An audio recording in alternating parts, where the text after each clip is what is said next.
Hidden beneath the luxurious Greenbrier Resort in White Sulphur Springs, West Virginia, lies one of the Cold War's most extraordinary secrets, a massive underground facility designed to shelter the entire United States Congress in the event of nuclear war, known officially as Project Greek Island. The bunker was constructed at the height of Cold War tensions in the late 1950s, when fears of a Soviet nuclear strike loomed over Washington, D.C. The government needed a secure continuity plan, ensuring that the legislative branch could survive and continue operating even if the capital was destroyed. The Greenbrier was chosen for its remote yet accessible location, nestled in the Appalachian Mountains, far enough from major cities to avoid immediate attack, but close enough to be reached quickly by officials. Construction began in 1958 under the guise of expanding the resort's conference facilities, a clever cover story that allowed massive excavation work to proceed without raising suspicion. Beneath the resort's elegant halls, engineers carved out a sprawling 112,000-square-foot bunker, equipped with blast doors, decontamination chambers, dormitories, medical facilities, and even chambers for the House and Senate to convene. Designed to house more than 1,000 people for months, the facility represented the government's ultimate insurance policy against catastrophe. For decades, the existence of the bunker remained an absolute secret, guarded by strict security protocols and disguised as part of the resort's operations. Even the staff who worked above it had little idea of the colossal survival chamber hidden below their feet. Today, the Greenbrier Bunker stands as both a testament to Cold War paranoia and a symbol of the extraordinary lengths taken to preserve American democracy in the face of annihilation. The construction of the Greenbrier Bunker was one of the most ambitious and secretive engineering feats of the Cold War.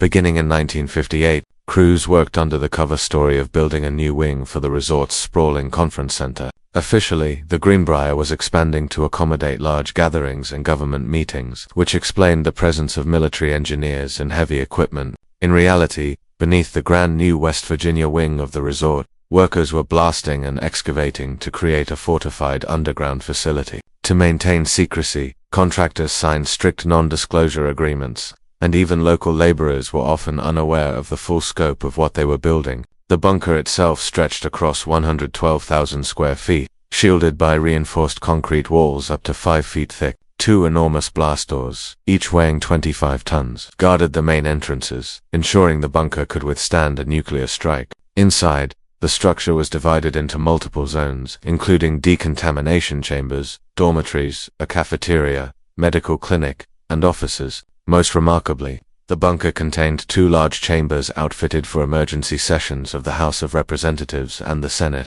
complete with broadcasting equipment to allow continuity of government communications to the outside world. However, all this appeared as nothing more than a glamorous addition to one of America's most exclusive resorts. Guests attending conferences and galas above had no idea that a hidden city of survival lay directly beneath their feet. The blending of luxury with secrecy was intentional by keeping the bunker hidden beneath a functioning resort. The government ensured that its cover story would never seem out of place. For more than 3 decades, the construction's true purpose remained one of Washington's best-kept secrets, a hidden fortress waiting silently for a day that, fortunately, never came. The Greenbrier Bunker was not just a shelter. It was a fully functional underground city, designed to keep the legislative branch alive and working in the aftermath of nuclear war. The facility could accommodate more than 1,000 people, primarily members of the House of Representatives, the Senate, and essential staff. Dormitories lined with rows of bunks provided sleeping quarters, while a cafeteria capable of serving thousands of meals a day was stocked with massive supplies of canned food, freeze-dried rations, and medical provisions. A self-contained power plant, water supply system, and air filtration unit ensured survival in case the world above was contaminated with radiation. Decontamination showers at the entrances were designed to wash away fallout before individuals entered the living areas. Most impressive were the 2 enormous chambers built to serve as the House and Senate meeting rooms, each equipped with communications lines, public address systems, and broadcasting equipment to deliver official messages to the nation if Washington, D.C. was destroyed. Offices, phone banks, and a small hospital were included to allow day-to-day government functions to continue as normally as possible under catastrophic conditions.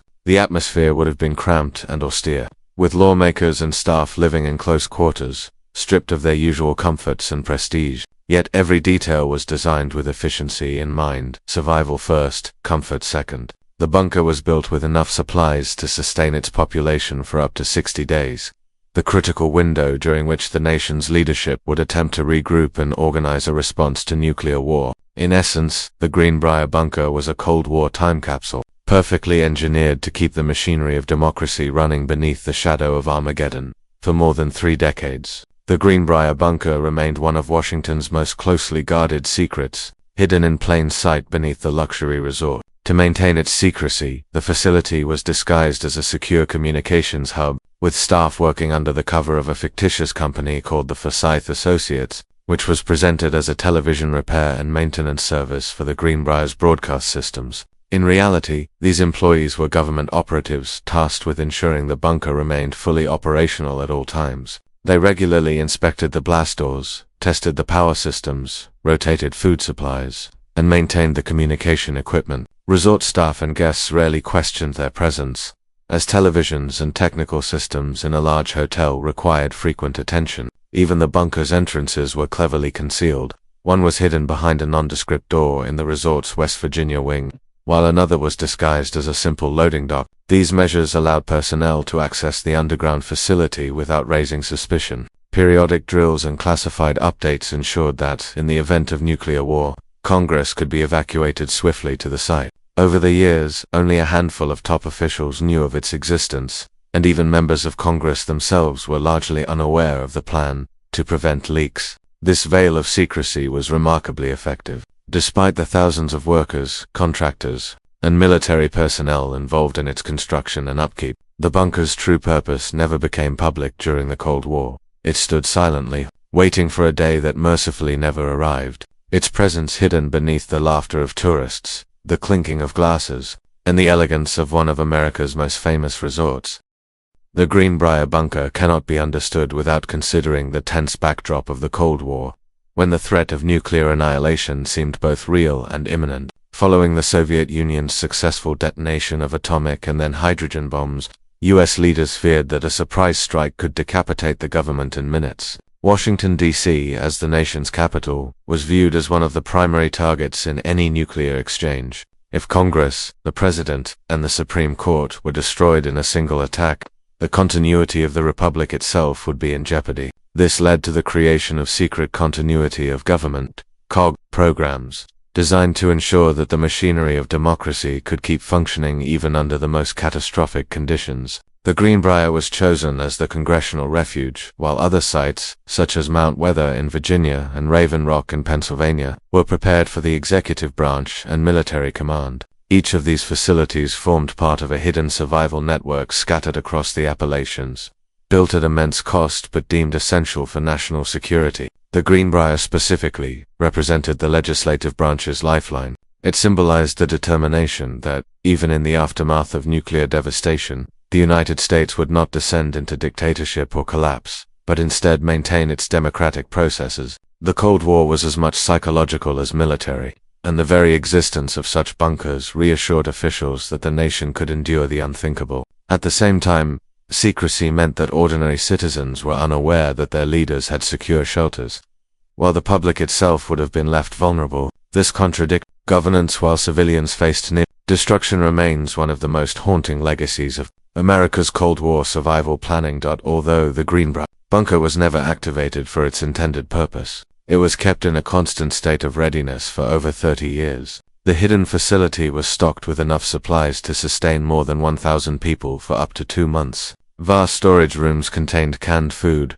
freeze-dried meals, medical kits, cots, and blankets, all rotated regularly to prevent spoilage. Water tanks and a self-sufficient power system meant the bunker could remain independent of the outside world, even if surrounding infrastructure was destroyed. A small hospital stocked with basic surgical equipment and pharmaceuticals was always ready for emergencies. Communications lines were tested frequently to ensure that, in the event of an attack, Congress could broadcast emergency legislation and statements to the American public. The staff of Forsyth Associates, disguised as technicians maintaining the resort's broadcast systems, quietly managed these tasks, often working behind the scenes to ensure nothing was ever out of order. The facility also contained thousands of gallons of diesel fuel for backup generators, oxygen tanks, and air filtration units designed to handle radioactive fallout. Every detail was considered. Even paint colors and lighting were selected to reduce stress in the event of long-term confinement underground. While tourists enjoyed tennis courts, golf courses, and fine dining upstairs, just below them lay a grim, utilitarian world of blast doors, decontamination, showers, and dormitory-style bunks. To maintain secrecy, drills were minimal, but routine checks ensured that every door, system, and storage unit could be brought into operation within hours. Though it was never used, the Greenbrier Bunker was always just one command away from becoming the seat of American democracy in exile, a silent sentinel standing ready against nuclear Armageddon. If the Greenbrier Bunker had ever been activated, it would have created profound psychological and political challenges for those inside. Imagine hundreds of senators, representatives, and essential staff suddenly uprooted from Washington, D.C., forced to abandon their families and constituents to live in austere underground quarters. The very idea of democracy surviving in such an environment carried unsettling contradictions. Lawmakers accustomed to the grandeur of the Capitol and the symbolism of open governance would have been confined to windowless chambers, conducting debates under fluorescent lights while the nation outside lay in ruins. Politically, this would raise questions about legitimacy. Could Congress truly represent the people while sealed off from them? The secrecy of the plan meant that most Americans never knew that their elected leaders had a secure refuge, while ordinary citizens had no such protection. This divide would likely have fueled resentment if the bunker had been used, as the survival of government would have come at the expense of the people it was meant to serve. Psychologically, the stress would have been immense. Lawmakers would have had to carry on business as usual while knowing their families were unprotected, their home districts possibly obliterated, and the United States fundamentally altered. Yet, the alternative total collapse of governance was deemed even worse. The bunker represented a grim compromise, preserving the machinery of democracy in its barest form. Even if the human and moral cost was staggering, in this sense, the Greenbrier Bunker symbolized not just survival but the fragility of representative government under existential threat, a paradox that haunted every Cold War continuity plan for more than 3 decades. The existence of the Greenbrier Bunker remained hidden from the public, protected by an elaborate veil of secrecy. Only a small circle of government officials and carefully vetted employees knew the full truth. Staff working under the cover of Forsyth Associates ensured that the bunker was stocked, maintained, and secure, while blending seamlessly into the resort's daily life as television repair technicians. Their presence raised no suspicion. After all, a resort of such size required constant technical upkeep. Even visiting members of Congress were largely unaware of the facility built specifically for them, a decision made to prevent leaks and reduce the risk of exposure. The deception was so effective that thousands of guests stayed at the Greenbrier over the decades without the faintest idea of the survival chamber beneath their feet. But the secrecy did not last forever. In 1992, investigative journalist Ted Gupp, writing for the Washington Post, revealed the bunker's existence in a groundbreaking expose. His article detailed the scale of the underground facility, the Cold War fears that led to its construction, and the government's elaborate cover story. The revelation shocked the nation, both for the sheer size of the hidden bunker and for the fact that it had been kept secret so successfully for over 30 years. Almost immediately after the article was published, the government decommissioned the site, declaring it no longer viable for emergency use. For the first time, the public could see behind the curtain of Cold War secrecy, and the Greenbrier Bunker transformed from an active safeguard into a relic of history. Its exposure also sparked debate about secrecy, transparency, and the government's duty to inform its citizens in times of crisis. After its exposure in 1992, the Greenbrier Bunker was swiftly decommissioned, ending more than 3 decades of secrecy and readiness. Once the public knew of its existence, the facility could no longer serve as a viable continuity of government site, since any potential adversary would now be aware of its location. The government quietly removed sensitive equipment, communications systems, and supplies, leaving the vast underground complex stripped of its operational purpose. For a brief time, the bunker stood in limbo, no longer secret, yet not entirely abandoned. Recognizing the public's fascination with Cold War history, the Greenbrier Resort decided to open the facility to visitors. By the mid-1990s, guided tours began, allowing ordinary Americans to walk through the same corridors once reserved for the nation's lawmakers in the event of nuclear war. Visitors could see the enormous blast doors, the dormitories, the decontamination showers, and the austere meeting halls built for the House and Senate.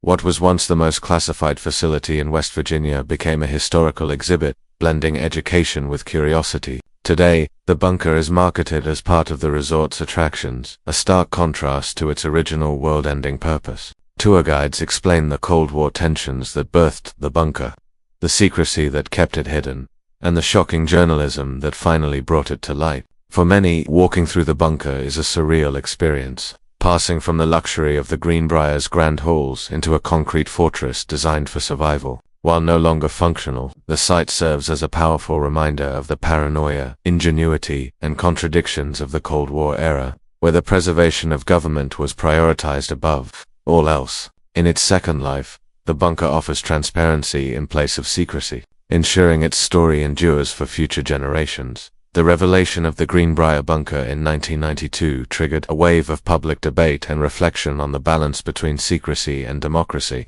Many Americans were astonished to learn that for over 3 decades, a massive underground complex had existed beneath a luxury resort, ready to house Congress while the rest of the nation would have been left exposed to nuclear devastation. Some viewed the bunker as a prudent and necessary precaution, a symbol of responsible governance in a dangerous era. Others, however, saw it as a troubling example of government elitism, proof that leaders had built themselves a lifeline while ordinary citizens had no such protection. The secrecy also raised questions about transparency. Should Congress have known about its own survival plan? Or was the need for security strong enough to justify keeping even lawmakers in the dark? The public was also divided on the ethics of Cold War survival planning. On one hand, continuity of government was vital to national stability. On the other, the stark reality that democracy's representatives would be sheltered while millions of citizens faced annihilation felt deeply unfair. Scholars and journalists pointed to this contradiction as evidence of the moral compromises inherent in Cold War strategy. The exposure of the bunker also fueled distrust toward government secrecy in general, coming at a time when Americans were already grappling with revelations of covert operations, surveillance programs, and classified experiments. In the end, the Greenbrier Bunker became more than just a relic of Cold War paranoia. It became a case study in the difficult choices leaders make when balancing national survival with democratic ideals. Its story continues to spark conversations about who gets protected in times of crisis, and at what cost. The Greenbrier Bunker has since taken on a powerful cultural legacy, symbolizing both the ingenuity and the anxieties of the Cold War era. In popular imagination, it embodies the shadowy side of American democracy, where survival planning for government officials took precedence over the survival of ordinary citizens. For historians, it provides a tangible link to an age when nuclear war was not a distant possibility but an ever-present threat. The bunker's revelation also fueled books, documentaries, and media discussions about continuity of government planning, drawing attention to other hidden facilities, like Mount Weather and Raven Rock. Transformation into a tourist attraction turned it into a kind of living museum, one where visitors can step inside the concrete corridors of secrecy and confront the stark contrast between the opulence of the Greenbrier Resort above and the utilitarian survival space below. In this sense, the bunker has become a symbol of dual realities, luxury and fear, democracy and secrecy,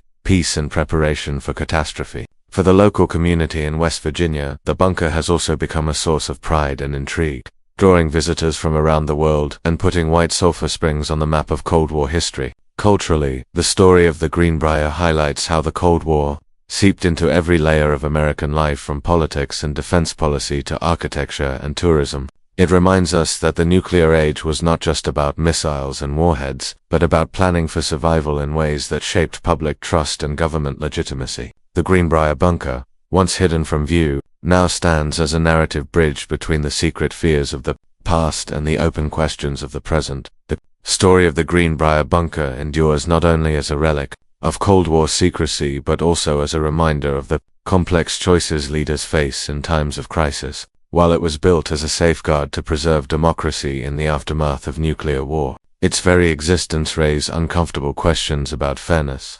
transparency, and who deserves protection when disaster strikes. Today, the bunker is no longer a functioning emergency facility but a historical monument, open to visitors who can walk through its massive blast doors and stand in the halls where Congress might have governed in exile. Its legacy lives on in modern debates about continuity of government, emergency preparedness, and the role of secrecy in national security. The challenges of the Cold War may have faded, but new threats ranging from terrorism to cyber warfare continue to raise questions about how to protect democratic institutions under pressure. The Greenbrier Bunker teaches us that survival planning is as much about values as it is about logistics. It asks whether democracy can remain meaningful if the people are left vulnerable while their representatives are shielded. At the same time, it demonstrates the incredible foresight and engineering that went into ensuring that government could endure even the worst imaginable catastrophe. In this way, the Greenbrier Bunker stands as both a monument to Cold War fear and a symbol of resilience. Its halls echo with a lesson that is as relevant today as it was in the 1950s. Protecting democracy requires not just secrecy and security, but also trust between leaders and the people they serve.